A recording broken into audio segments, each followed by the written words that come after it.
Polaris, de H.P. Lovecraft. El resplandor de la estrella polar penetra por la ventana norte de mi cámara.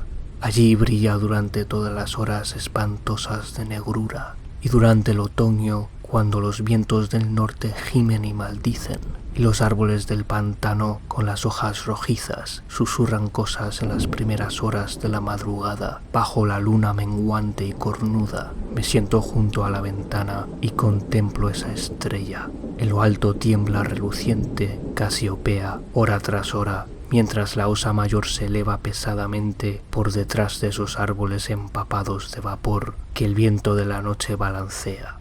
Antes de romper el día, Arcturus parpadea rojizo por encima del cementerio de la loma, y la caballera de Berenice resplandece espectral allá en el oriente misterioso, pero la estrella polar sigue mirando con recelo, fija en el mismo punto de la negra bóveda, parpadeando espantosamente como un ojo insensato y vigilante que pugna por transmitir algún extraño mensaje, aunque no recuerdo nada, salvo que un día tuvo un mensaje que transmitir. Sin embargo, cuando el cielo se nubla, consigo conciliar el sueño.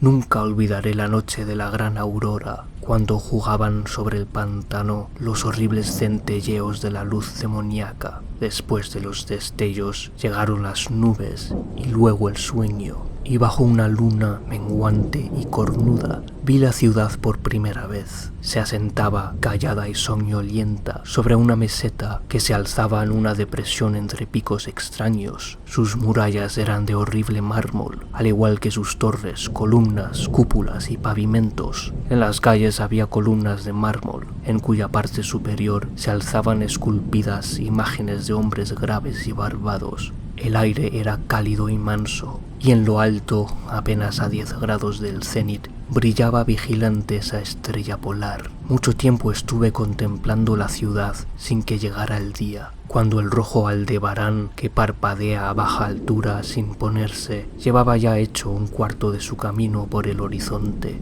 Vi luz y movimiento en las casas y las calles, formas extrañamente vestidas, a un tiempo nobles y familiares, deambulaban bajo la luna menguante y cornuda. Los hombres hablaban sabiamente en una lengua que yo entendía, si bien era distinta de la que conocía, y cuando el rojo Aldebarán hubo recorrido más de la mitad de su trayecto, volvió el silencio y la oscuridad. Al despertar ya no fui el de antes. Había quedado grabada en mi memoria la visión de la ciudad, y en mi alma había despertado un recuerdo brumoso, de cuya naturaleza no estaba entonces seguro. Después, en las noches de cielo nublado en que podía dormir, vi con frecuencia la ciudad, unas veces bajo los rayos cálidos y dorados de un sol que nunca se ponía y giraba alrededor del horizonte, y en las noches claras la estrella polar miraba de soslayo, como no lo había hecho nunca. Gradualmente empecé a preguntarme cuál podía ser mi sitio en aquella ciudad de la extraña meseta entre extraños picos. Contento al principio de contemplar el paisaje como una presencia incorpórea que todo lo observaba, deseé luego definir mi relación con ella y hablar con los hombres graves que a diario discutían en las plazas. Me dije a mí mismo, esto no es un sueño, pues ¿por qué medio puedo probar que es más real esa otra vida de las casas de piedra y ladrillo al sur del siniestro pantano y del cementerio de la loma, donde cada noche la estrella polar atisba, furtiva por mi ventana? Una noche, mientras escuchaba el discurso en la gran plaza de numerosas estatuas, experimenté un cambio y noté que al fin tenía forma corporal, pero no era un extraño en las calles de Olazoe, la ciudad de la meseta de Sarkía, situada entre los picos Notón y Cadifonec. Era mi amigo Alos quien hablaba, y su discurso era grato a mi alma, ya que era el discurso del hombre sincero y del compatriota. Esa noche tuve noticia de la caída de Daikos y del avance de los Inutos, demonios achaparrados, amarillos y horribles, que 5 años antes habían surgido del desconocido occidente para asolar los confines de nuestro reino y sitiar muchas de nuestras ciudades. Una vez tomadas las plazas fortificadas al pie de las montañas, su camino quedaba ahora expedito hacia la meseta, a menos que cada ciudadano resistiese con la fuerza de 10 hombres, pues las rechonchas criaturas eran poderosas en las artes de la guerra y no conocían aquellos escrúpulos de honor que impedían a nuestros hombres altos y de ojos grises, habitantes de Lomar, emprender una conquista despiadada. Mi amigo Alos mandaba todas las fuerzas y en él se cifraba la última esperanza de nuestro país. En este momento hablaba de los peligros que había que afrontar y exhortaba a los hombres de Olazoe, los más bravos de los lomorianos, a perpetuar la tradición de sus antepasados, quienes al verse obligados a abandonar Zofna y desplazarse hacia el sur ante el avance de los hielos,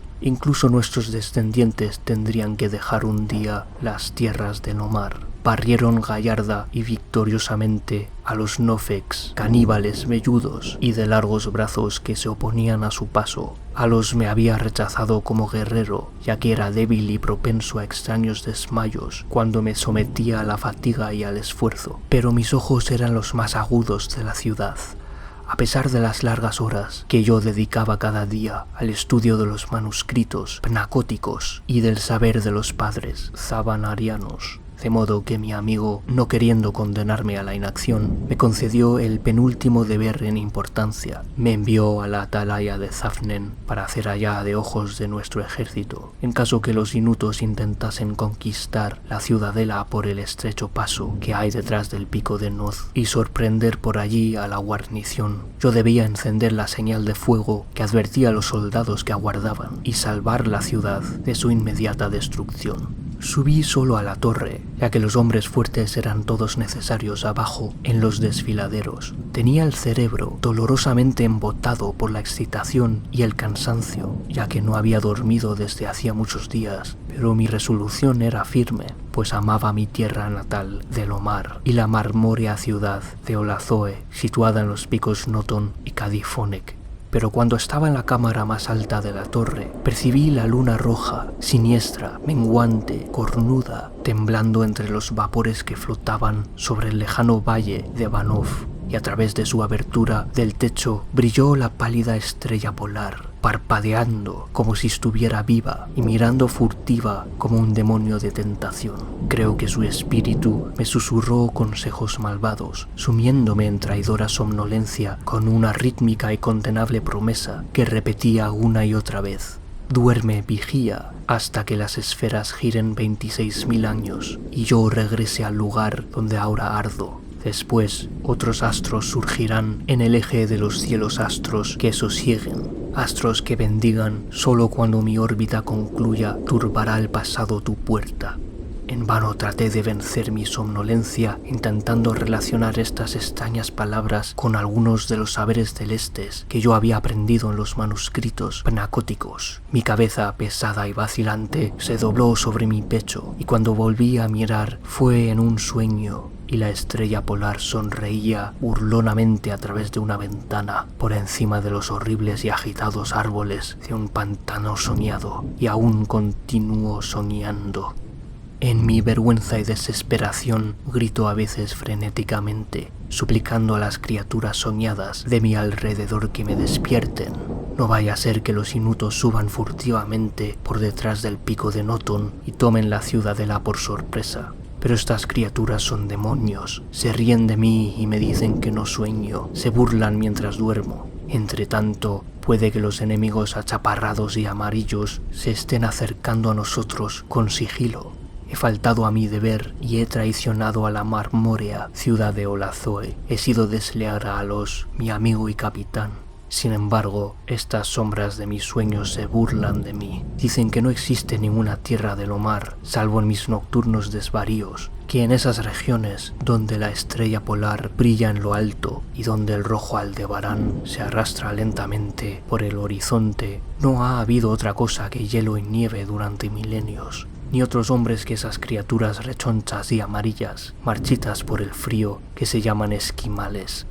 Y mientras escribo en mi culpable agonía, frenético por salvar a la ciudad cuyo peligro aumenta a cada instante, lucho en vano por liberarme de esta pesadilla en la que parece que estoy en una casa de piedra y de ladrillos al sur de un siniestro pantano y un cementerio en lo alto de una loma. La estrella polar, perversa y monstruosa, mora desde la negra bóveda y parpadea horriblemente como un ojo insensato que pugna por transmitir algún mensaje, aunque no recuerdo nada, salvo que un día tuvo un mensaje que transmitir.